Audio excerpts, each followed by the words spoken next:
And a TGIF, everyone. Welcome into the First Call podcast representing Express Bet and First Bet. He's Jeff Siegel. I'm Jeremy Plonk. And there are really two fronts on the racing calendar this Saturday. A lot of great racing coast to coast. But when you talk about the big marquee events, Jeff, it's Rebel Stakes Day at Oaklawn Park, $1.25 million there.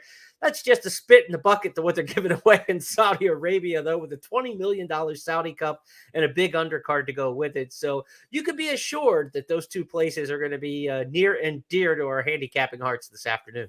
Well, you got to get up early where I am to watch those Saudi races, but I That's will right. do so because this is a terrific card, and it makes it better for us in the States to have horses that we know that we can relate to, and that we would be very interested in seeing how they look on the world stage. So I'm looking forward to all the races at Saudi Arabia, and I'm certainly looking forward to the big one.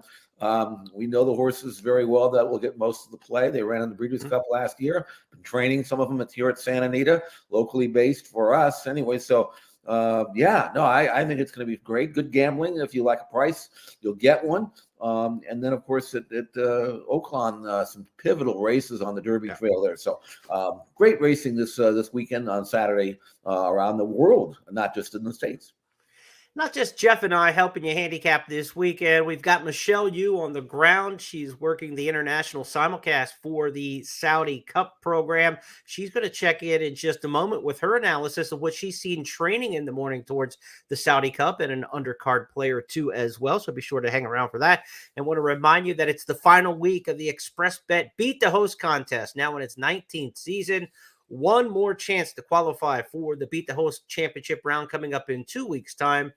The final handicapper you've got to beat, our buddy and yours, Eddie Olczyk, is ready to take you on Saturday. So we will be sure to see how the results pan out there. Alexander Bertram, I told you last week I was coming for you. You beat me. So you are still alive to sweep the host. $6,000 bonus, $6,500 bonus if you sweep the host this year. So Alexander Bertram, good luck if you can take down Eddie Olczyk. He's already guaranteed $4,000, Jeff, because he's the longest lasting in the knockout round, if you will. He lasted longer than any other player. So he's got the $4,000 in tow, but you might as well beat Eddie for another $2,500, right? Sure. Go for it. Let's take a look at our handicapping schedule for this week's podcast for the benefit of those of you on our audio channels. We'll go through each of the races. For those of you watching on YouTube or on Twitter, be sure to repost this on YouTube. Hit that thumbs up, the likes, share it out with your friends to help grow the audience for the First Call podcast. Our 8 stakes races that we take a look at each Friday will line up this way for Saturday, February the 24th. We will go to Saudi Arabia King Abdulaziz Racecourse, the host site for the Saudi Cup, 5th year for the Saudi Cup. The Saudi Derby, the Riyadh Dirt Sprint, and the Saudi Cup will be the 3 of the 6 major thoroughbred stakes races that Jeff and I will handicap. All those races on the dirt, a couple turf races to have on the program as well. At Gulfstream, or at Oaklawn Park, I should say, on Saturday, it is Rebel Stakes Day. We will handicap the Carousel, the Honeybee, the Razorback, and the Rebel in succession. Filly and Mare Sprinters, potential Oaks fillies, Oaklawn Handicap Prep, and then, of course, the big Arkansas Derby Prep. That's how they line up the 4 races we'll handicap at Oaklawn.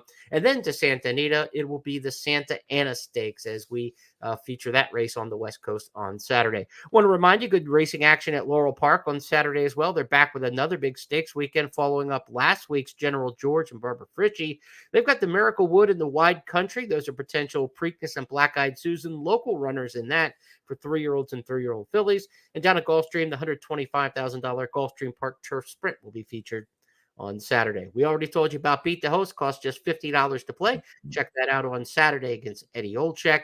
And if you want to play in some handicapping feeder tournaments, some of the bigger, more high-dollar events later in the season, you can qualify for many of those this weekend, Friday, Saturday, Sunday, for just a $40 entry fee in our feeder tournaments for Gulfstream and for Santa Anita.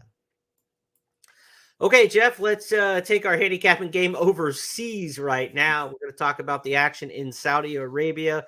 King Abdulaziz Racecourse is the venue. A one-turn mile and an eighth that you can run at Saudi Arabia's main racecourse there. So it's going to be a little different configuration than when these horses matched up, many of them in the Breeders' Cup Classic. And for our horses who in the Saudi Derby may be looking ahead to a potential Triple Crown bid, it's a one-turn mile there for the Saudi Derby. So we're not apples to apples in the comparisons when you go two turns in one, and the track configuration and the geographical, I don't know, what do you want to call this, a neutral site for most of the horses? I think so, yeah.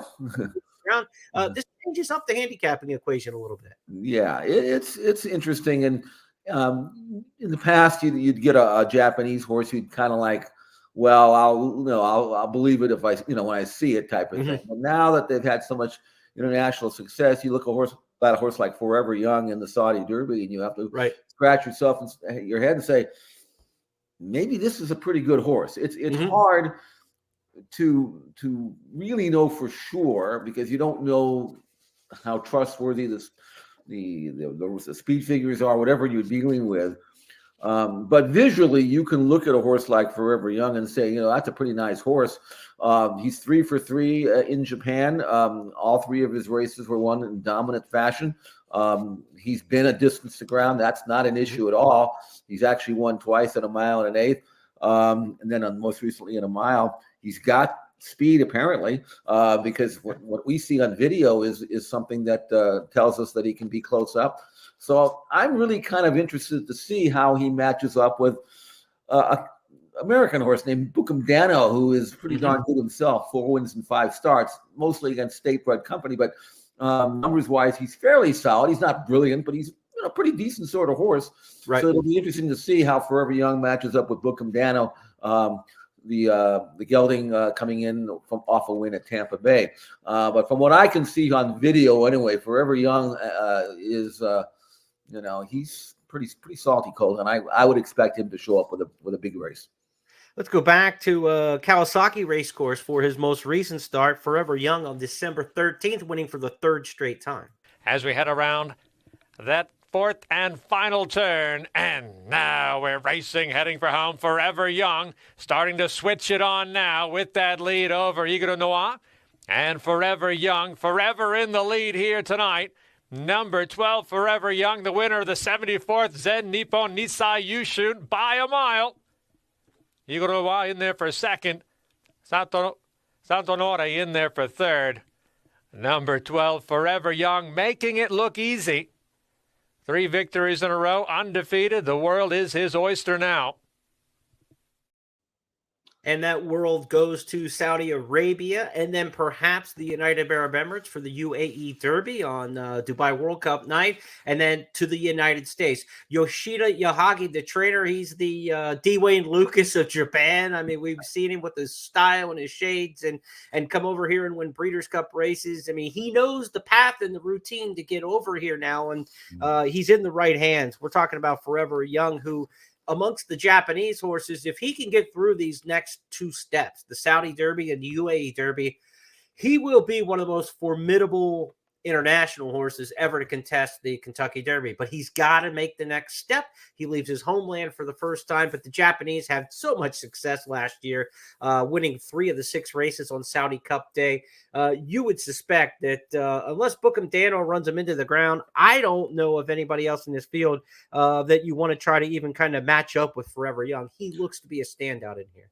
And not only that, I've been going to the races for a long time.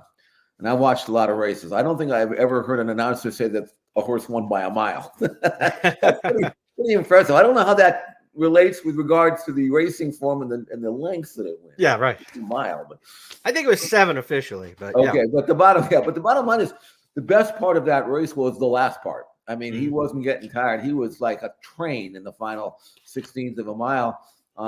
And again, distance no issue. He's got speed. That track over there is kind of deep, but I don't think that's a factor. I mean, I'm pretty sure he'll be able to handle any kind of thing that they throw at him. So I'm really interested to see his performance, because it may not be the last we see of him tomorrow. And from a gambling standpoint, I have no idea what price he'll be, but if it's not 3 to 5 or lower, he looks it to me on paper. So really interested to see Forever Young run in the Saudi Derby. Florida Sire Stakes Series alum Ben Tornado for Jose Angelo is over there as well. So we've got a little Gulfstream representation in the Saudi Derby. That'll be race number 4 on the card from Saudi Arabia tomorrow, and that will start the pick 6. There are 6 major thoroughbred races. They've got some Arabian races to start the card. All 9 races on the program will be offered at First Bet and Express Bet for wagering. Here's a look at the betting lineup. If you're going to be playing Saudi Arabia tomorrow, I gave you the takeout percentages for all the wagers. These are internationally set takeout wagers. So, look, you're betting into a 25% try and super and multi-race bet, but win place, of course, if you bet place, that's top 3 in international betting, so keep that in mind.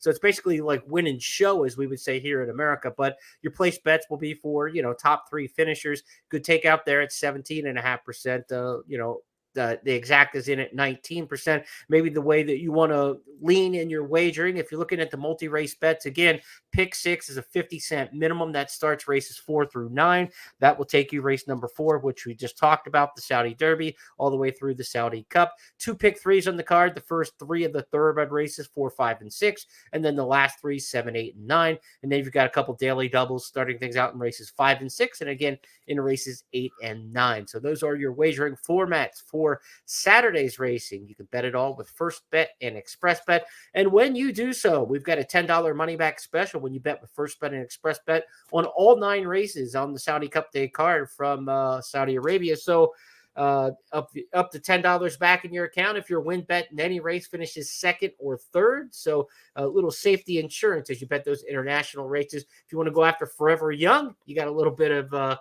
backup plan if he happens to run 2nd or 3rd in race number 4. Let's go next up on the schedule to the 5th race on the card as we follow the Saudi Derby with the Riyadh Dirt Sprint. Jeff, this is a 6-furlong sprint. We're going to see horses in here that might end up in the Dubai Golden Shaheen, the big $2 million race coming up on Dubai World Cup Day. We've got some international interest, of course, from Japan, from around Great Britain, locally Middle Eastern type horses. But we've also got a couple Americans in there. Bold Journey for Bill Mott coming off of 3 straight wins. It's going to head west. Or head east to the Far East. And Skelly will also take that big winning streak, 7 in a row from the Oaklawn base for Steve Asmussen and try the action in the Middle East. So Bold Journey, Skelly, the Americans to watch in here. How do you see the Riyadh Dirt Sprint? Well, I see Skelly. I mean, I see a lot of ones next to his name. I also see 4 triple-digit buyer numbers in his last 6 starts. He hasn't been over-raced. He's 5, but he's only had 12 starts, 8 wins, 3 seconds. So he's genuine, he's consistent, he's fast, he can handle any kind of ground. He just won on a sloppy track in the King Cotton. Before that, his form was outstanding. And he won the Count Fleet at Oaklawn last year. It was the only graded stakes race he's been in. But numbers-wise says that he's as good as there is in the States. Practical Joke, gelding trained by Steve Asmussen. Santana, his regular rider, going over there to ride him. And his kind of speed, I think, makes him tough internationally. He's very, very quick, but he doesn't run off and hide. He's the kind of horse that can make the leads, switch off midway, and then re-break. And if he can reproduce his form, I think he'll win. And he's listed at 4-1 on the morning line for whatever that's worth. I don't know what you'll get. Right. But I would suspect that Skelly, as consistent and as genuine as he is, he's going to be tough to beat. The last time we saw these horses on the Middle Eastern stage on the Golden Shaheen on Dubai World Cup Day, it was Sibelius coming from Florida. The American was able to go overseas and win that dirt sprint. Wouldn't be surprised if the Americans have an edge here with Skelly and Bold Journey as well. 2 is a horse from the Middle East that you certainly have to consider. Based in Dubai, coming off a big win last time out. I know that horse has caught Michelle Yu's eye, and we're going to check in with Michelle now from her hotel in Riyadh, where literally just a few minutes before we went on the air here to record our podcast for Friday, she filed this report. And here's what Michelle's looking at towards the Saudi Cup and some of the undercard players as well. From Dubai, here's Michelle.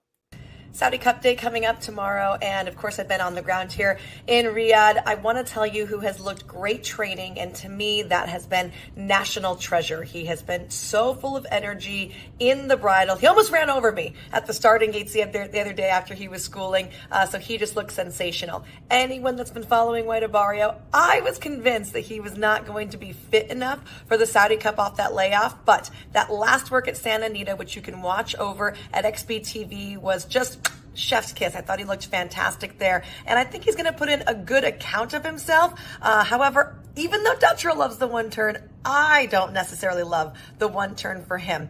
Of the Japanese horses, I think Lemon Pop is so stinking cute, but I'm just not sure if this is going to be his ideal trip. So for me, of all the Japanese horses, I'm going to buck the trend a little. I'm going to go Yushpa Tesoro. Everybody out here is talking Derma Sotogake, who was runner-up in the Classic, but Ushpa was the horse before the Breeders' Cup. I think he didn't get the best of trips that day. Hopefully he can get the best of one on Saturday night. So for me, it's going to be National Treasure over White Abarrio and Ushpa Tesoro. If I'm going to throw in a wild from the clouds long shot, it is going to be Isolate. Isolate looked fantastic on track this week. He's carrying such good flesh. He just comes out as like he's just a dude, and I really liked him. He's coming in with back-to-back wins. That last win at a mile off of the layoff, I thought was a perfect stepping stone to stretch him out here. Tyler Gaffalion got off them that night, and he told the connections, absolutely, this horse is going to have no problem with the added distance. So maybe if you're looking for a long shot, he could be the one.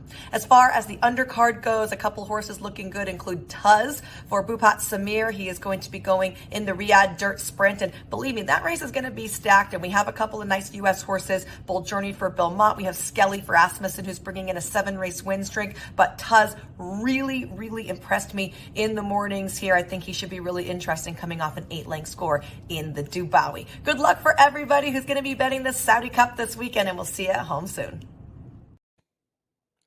All right, that was from Saudi Arabia, not Dubai. I'm getting my map confused. Maybe next up we'll have somebody corresponding from Dubai when it's World Cup Day. But here is the field for the Saudi Cup. And Jeff, time for us to handicap the $20 million World's Richest Thoroughbred Horse Race.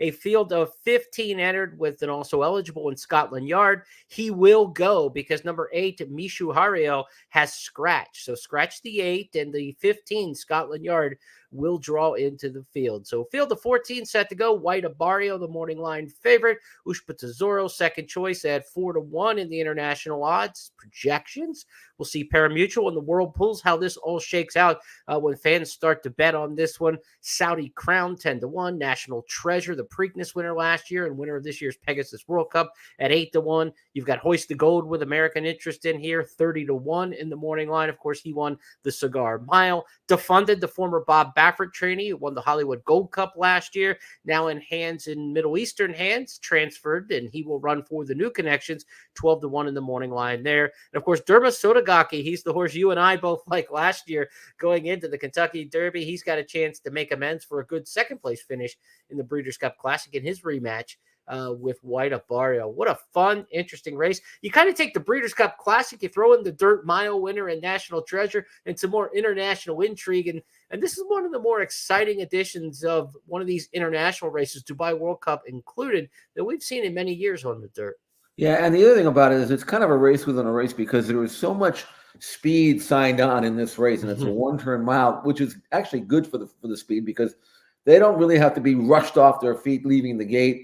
Yep. Get a position because of an upcoming close turn. They got a long run, so they all can kind of come out of the gate, get into rhythm. And sometimes when that happens, the pace isn't quite as fast as you might think it would be with all so much speed, so many front running types or pace pressers in the race. Having said that, I'm going to handicap the race under the assumption, and I hope it's the correct one, I might be wrong, that maybe the closers might have an edge. Long run in, decent contested pace. No one's going to get a breather in this race. You're right. I looked at the two Japanese horses. Derma Sotogake ran so well in the Breeders' Cup Classic, stayed on very, very well, despite the fact that we had been told that he had had his training interrupted and maybe wasn't 100% for the race, and still ran great. And I was reading quotes from the trainer saying, well, he didn't have him ready last year. This year he's ready. which is good to know. So I think he will run well. And I don't want to be chasing him. You know how that goes when you get a horse and you figure that you got to prove to yourself that you were right all along. So right. Them and stuff like that. But I was impressed with White Barrio's win in the race here in Santa Anita for sure. I think he's legit. The one thing though that I bring back to me though in terms of that race, the Breeders' Cup Classic, is the power of speed at Santa Anita and how difficult it is to make up an extended run. And I liked Ushba Tesoro in the Breeders' Cup Classic, despite that. And he was way back early. He made a run. He finished fifth, got beat only 3 lengths over a track that really didn't complement his style. So I think in this race, if he were to run back to his best race, he has a chance to blow the field away in the final stages of the race. But he's 4-1. I don't know whether that's a great price or not, but I think he'll run well. Dermot Sotogake, I know will run well because he'll be a little closer to the pace than Ushba Tesoro. He won't be coming from way out of it.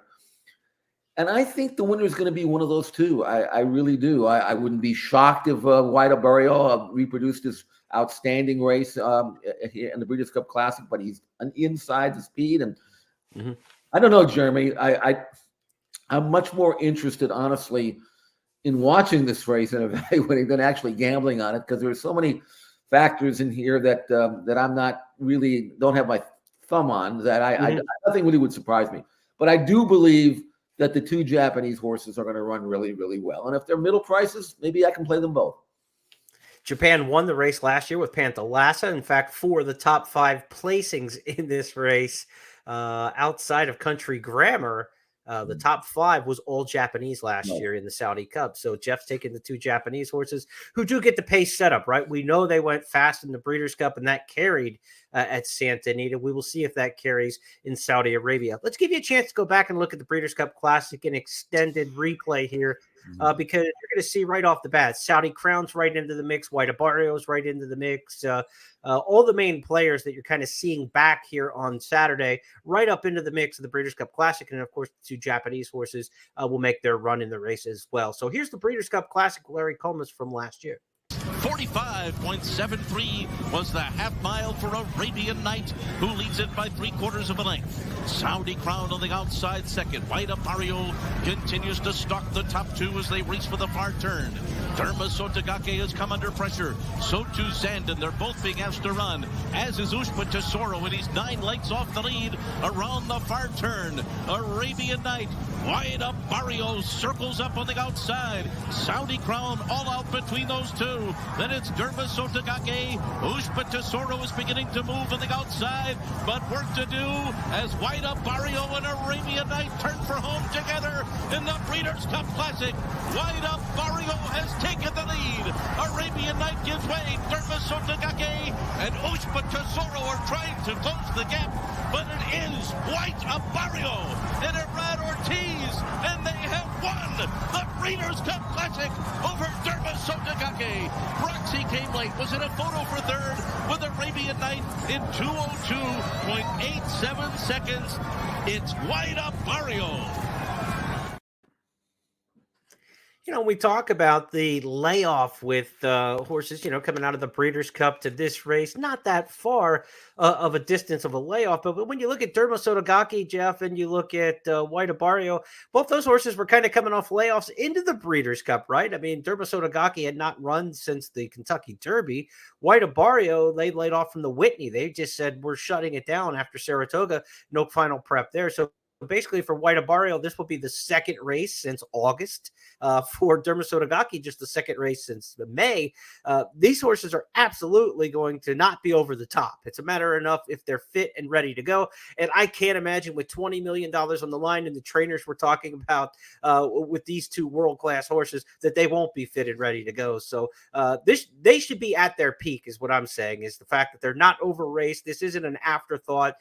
This is a destination for these 2 horses. And I think we're going to see a show on Saturday morning. Seems to me this race has been on the schedule. I think the trainers know when it was and when it was supposed to be. I think they kind of work backwards from there to say, okay, how do I get my horse ready to run the race of his life on this day?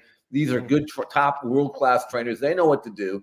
And I think it's a great race. I mean, from a race that I think we kind of thought like maybe it was going to be an afterthought 4 or 5 years ago when it was first planned. Now it is a major step goal for every older horse in the world. Why wouldn't it be with that kind of money? So I'm looking forward to it, and not really knowing the track that well and only going by what we've seen in previous years. I do think it's probably a reasonably fair track, and I think everybody will have a chance. That's why it's going to be a great race. Post time is 12:40 Eastern for the Saudi Cup. The card starts about 7 a.m. Eastern with the trio of the Arabian races to start, and then the thoroughbreds really kick things up in race number 4 in the Saudi Derby. Again, a quick reminder, your wagering format for Saturday morning. Again, you can bet these races with first bet and express bet. Pick 6 on the final 6 races on the card, 2 pick 3s on the card, no pick 4s or pick 5s. They do offer daily double wagering. This is the international pools that you'll be betting into, commingled. Win place wagering with the 17.5% takeout, the best value there amongst those races. And again, a $10 money back special on win bet. So you get the low takeout, you get the win bet insurance, if you will. If your win bet finishes second or third in any race, you get up to $10 back. So you might want to attack with some win plays on that Saudi Cup card on Saturday.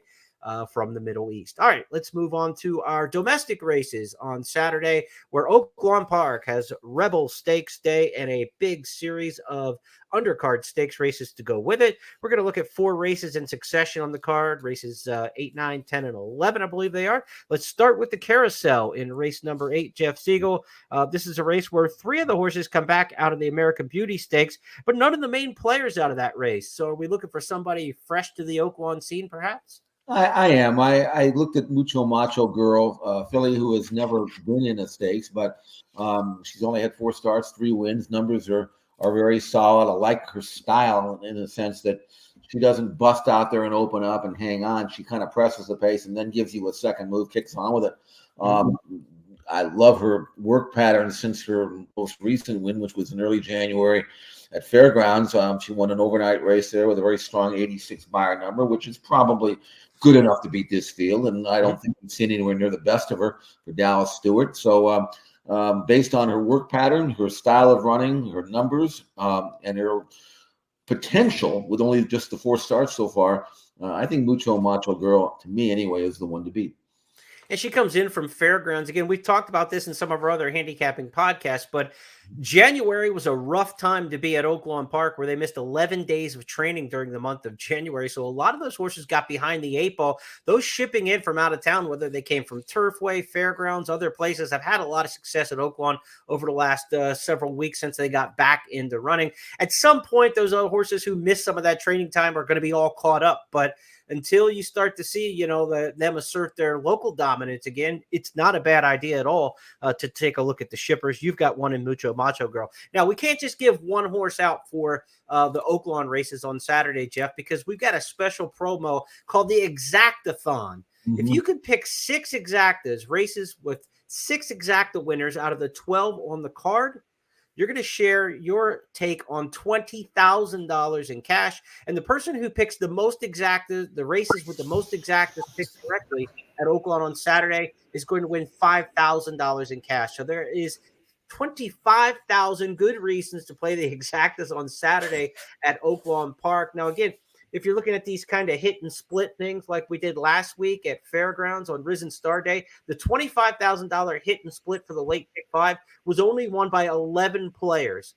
So they each got over $2,200, almost $2,300 each, in addition to what they cashed on the pari-mutuel side. I think it paid somewhere around $3,000 for the. So all those folks who played with first bet and express bet, instead of cashing for $3,000, cashed for over $5,000 on the hit and split last weekend.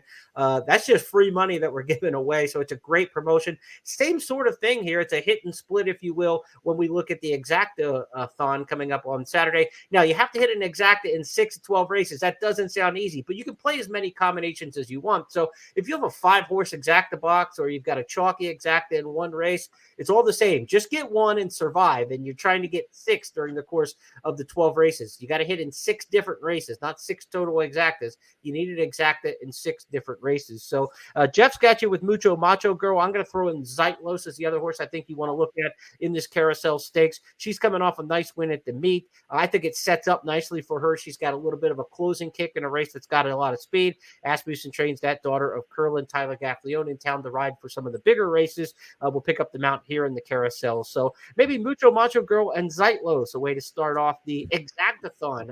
That's how I see it. Yeah.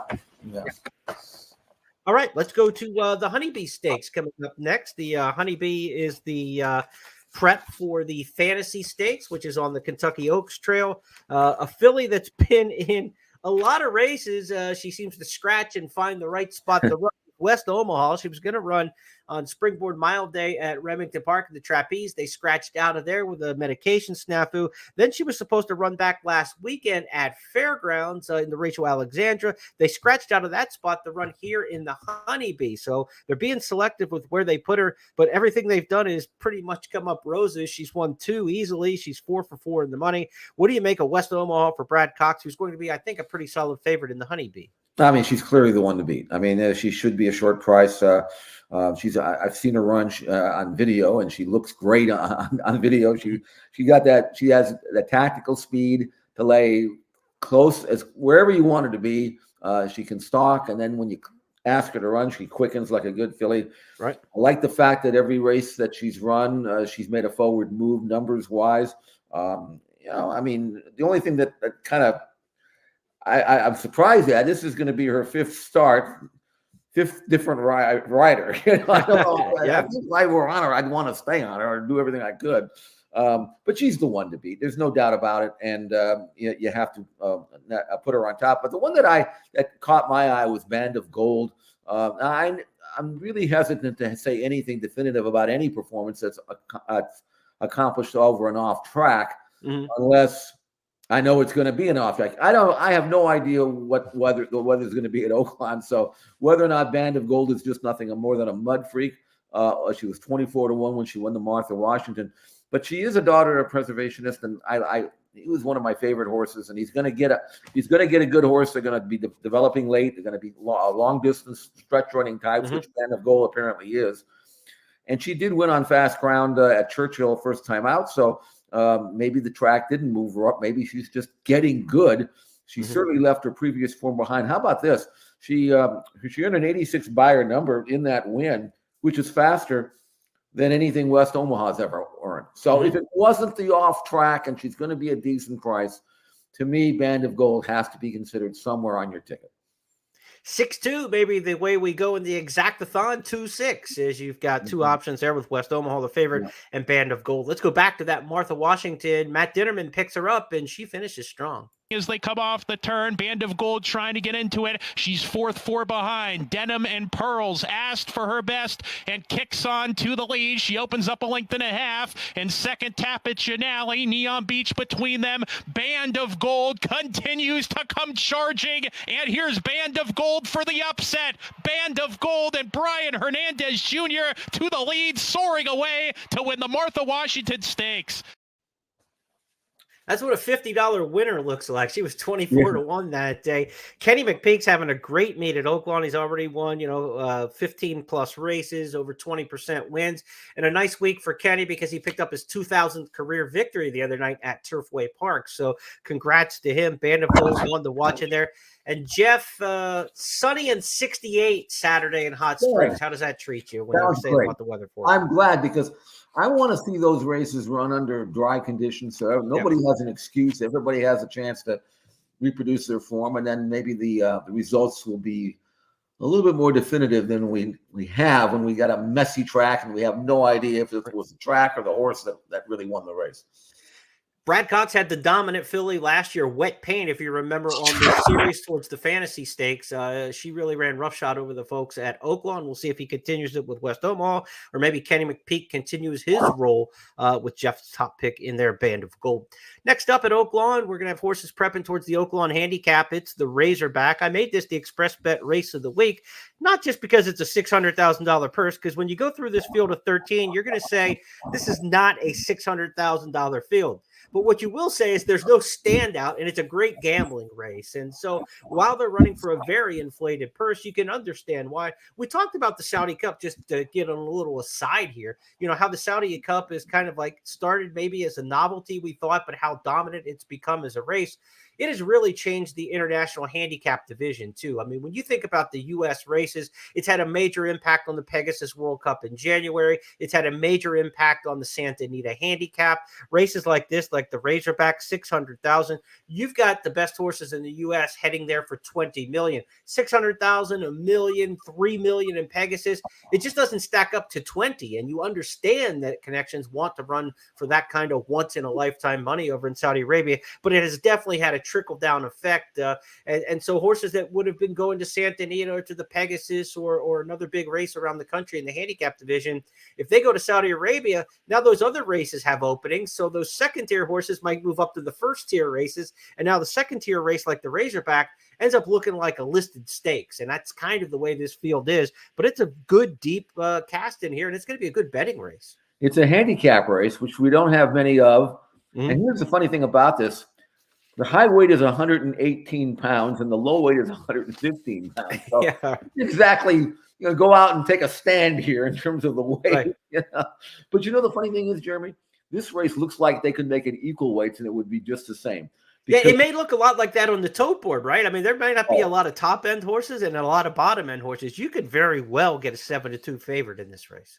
Or higher, honestly. Mm-hmm. In fact, I went through this race horse by horse several times to try to find one that really caught my eye and said, okay, that's the standout. I had to go through this race like 5 times before I actually came up with one. And I'm not even that confident, but I one thing that I did notice about this race is that many of these horses have races that they have run that are good enough to win. But most of those races that you can say that about were races that were accomplished in front-running fashion. And we know that the best trip is on the lead every step of the way without pressure. And a number of these horses have run really well, but only when they make the lead. They can't all make the lead here. Right. Now, one horse that I found, that a horse that I know doesn't need the lead to win, that can come from off the pace and can handle any kind of pace scenario, and actually maybe even the faster the better, is Notary. And Notary is a horse that was claimed for $50,000 last summer at Hawthorne. Before that, you would never necessarily look at him as any kind of graded stakes horse. He was a claimant horse, really. That's what he was. But he was claimed by a very high percentage trainer, right, Armando Hernandez. And since he's joined that barn, his numbers have gone from mid 80s all the way up to the mid 90s, which is good. I mean, and he does it the right way, which is to say that he sits off the pace and then he kicks home. He doesn't worry about being in front. He can be anywhere. He's coming off a 5-length win in the mud, but I know he doesn't need the mud. He won't get it at Oaklawn, but he's run on fast ground. And the way he's continued to improve in his recent form for his high percentage trainer, and the fact that he's won a lot of races, and he's won at Oaklawn a couple of times, to me makes Notary maybe the most trustworthy of the group. So that's where I'm going. I'm going to go with Notary to sit off the pace and maybe produce the last run and win the Razorback.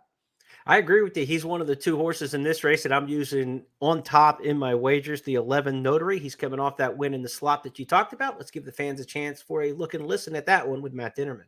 Notary and U.S. Army are kicking away, and they're 3 ahead of Trident Hit. Under a ride third. Winamac Avenue did not pick up his feet today. And then Escapologist. They're down the stretch. The leader here is Notary, putting away U.S. Army after the decent pace early for him up top. He's back in second, left behind. Notary opening up on the competition. He's 3-4 lengths ahead with a 16th to go. Notary and Manny Esquivel, much the best in the nightcap. Escapologist rallies on for the second spot. U.S. Army third. And Jeff, you have to evaluate horses against the competition, right? You say that was just an allowance race and he's just an allowance horse. But when you look at this particular field, there's one graded stakes winner in the entire field of 13. That's Promise Keeper. And that came into 2021 Peter Pan. It's now 2024. So how much credit do you want to give to a graded stakes winner, from over 3 years ago? Promise Keeper does come off a win in the 5th season here at the meet at Oaklawn. He certainly could be the horse. He's a front end type. And as you mentioned, there's a lot of speed in this race. But if you're going to get a horse who's in really good form, step up in class, and win a race on paper that it looks like is a big class hike, this is the kind of situation you do it in, where the field doesn't necessarily equal that 600,000 grade 3 kind of purse. Notary in good form could win this. Another allowance horse I think who could step up and win is Magic Tap for Steve Asmussen. This is one Tyler Gaffley owns in the ride, coming out of like 5-6 straight mile and an eighth races. And with all the speed in this race, cutting back to the mile and a 16th, yeah, they're using the same finish line. They only use the 16th pole for a mile at Oaklawn.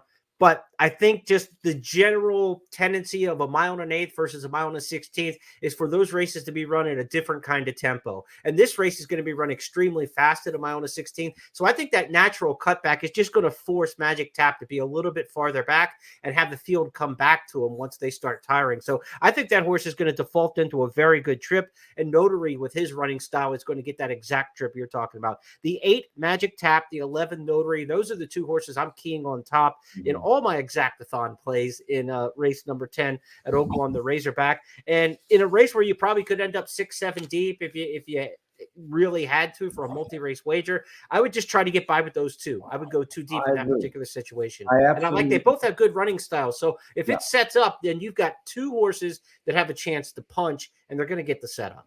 I absolutely think Magic Tap has to be used for the reasons you mentioned. He's a lightly raced colt with upside that some of the others may not have.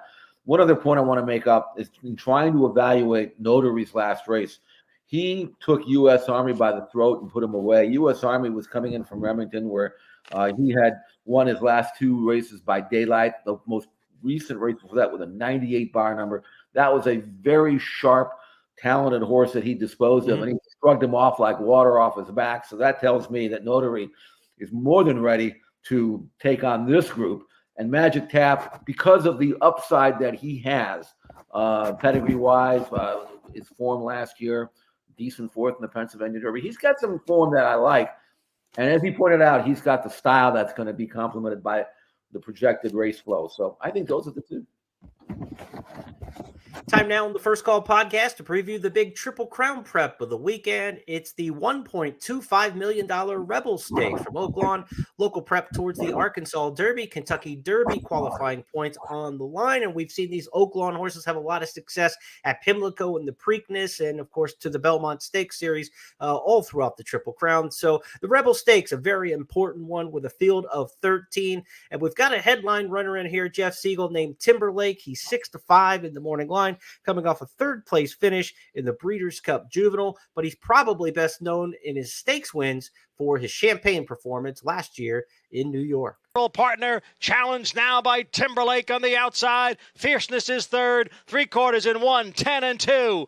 It is General Partner and Timberlake. Timberlake on the outside. General Partner continues to battle on as they hit the furlong marker, and it is Timberlake in front.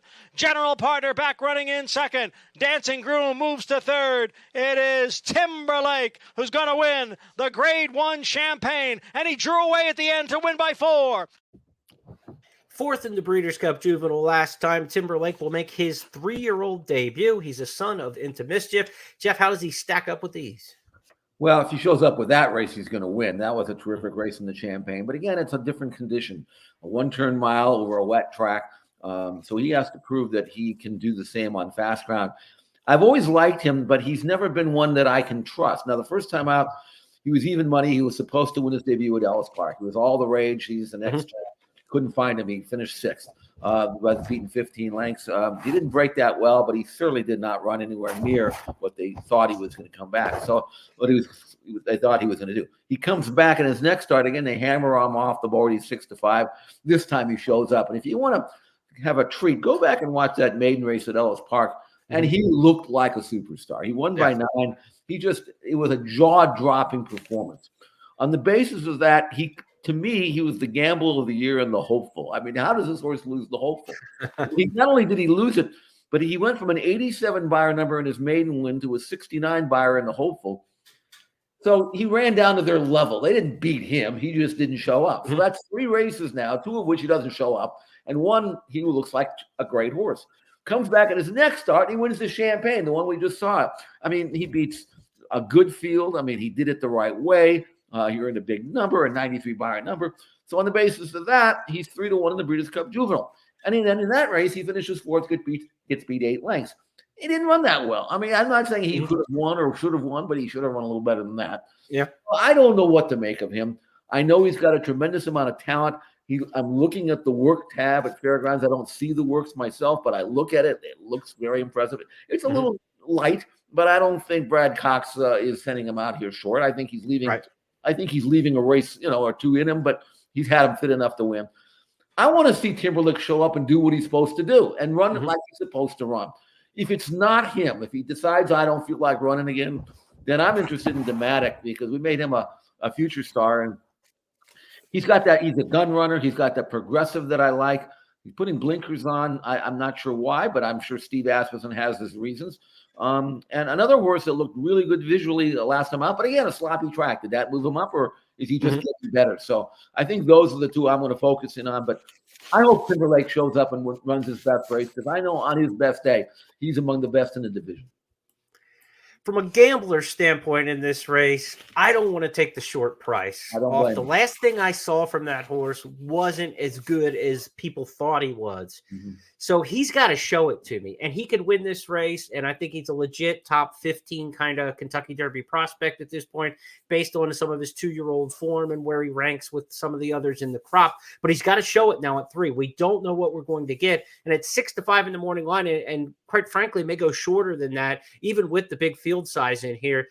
I'm apt to look elsewhere in this particular spot. Dematic is a horse you mentioned, got a lot of respect for him. I think he's a contender in here. But Steve Asmussen's got another one that I'm going to get tricky with in here, and his name is Laganos. He was expected to run much better than he did in the Smarty Jones. He was coming off a race there where he showed some pace in there, but then he backed up out of it. He's got to get more fit. Well, all the horses from Oaklawn who ran in the Smarty Jones had a chance to come back in the Southwest. He didn't run in the Southwest, and the Southwest ended up getting delayed by a week because of bad weather and all the training time that was missed. So all the Southwest horses now are coming back on 3 weeks. I think skipping the Southwest is going to turn out to be a very shrewd move because now he's the horse who's fresh. And Laganos is a horse who, after that race, they left and went back to Fairgrounds with him and said, we're not missing any training time with this horse. Laganos has been right on his training path since running in the Smarty Jones.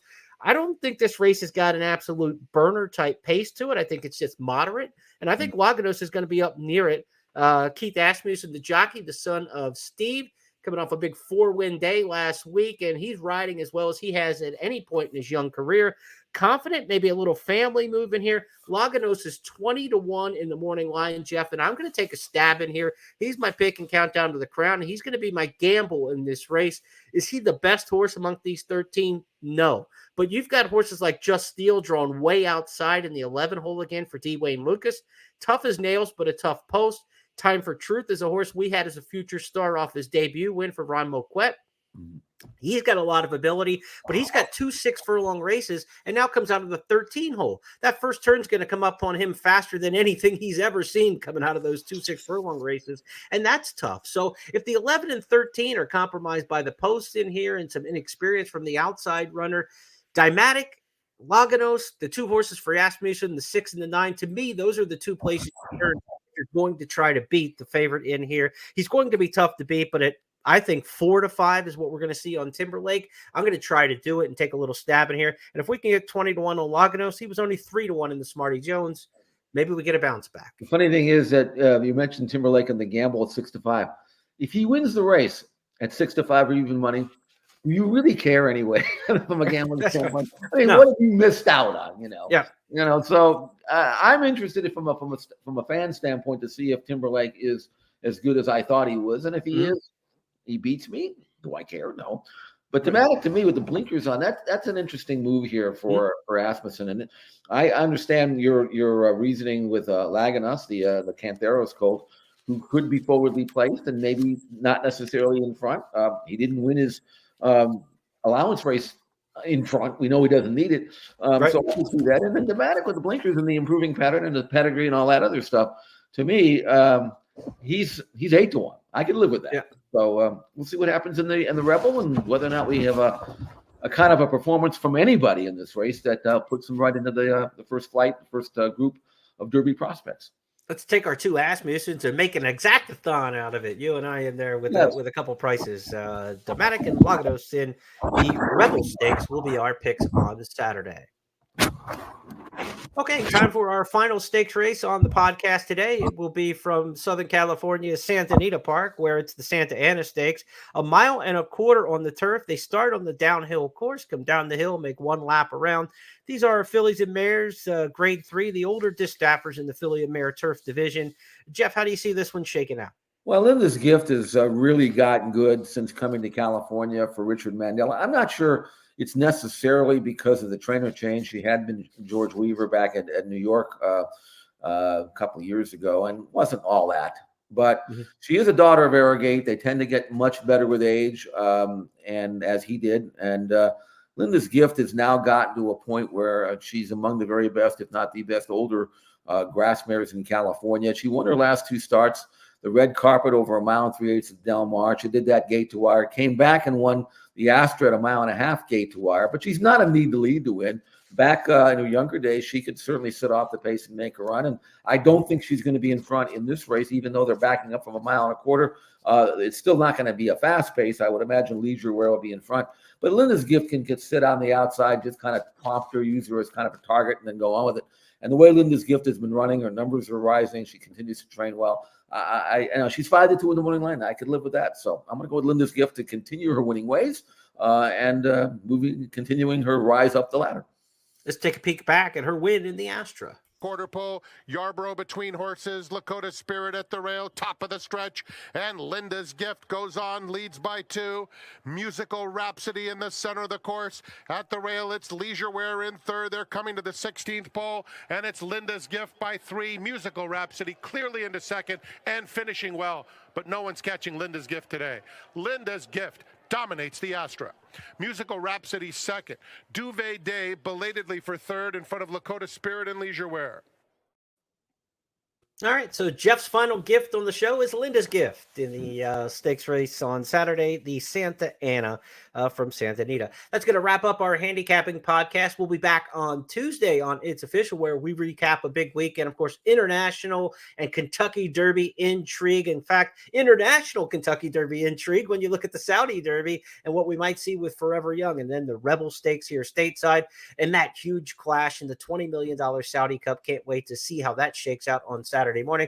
Once again, reminders, Eddie Olczyk, your host in Beat the Host. This is the 8th and final week of the Beat the Host regular season. Take down Eddie for your chance to qualify for the Beat the Host championship round coming up in 2 weeks. Jeff, this is going to be a lot of fun. I know you'll be up early on Saturday morning to take in the Saudi racing, but by the time they get to the big race, you should be up by then. I mean, it'll be like 9:40 your time.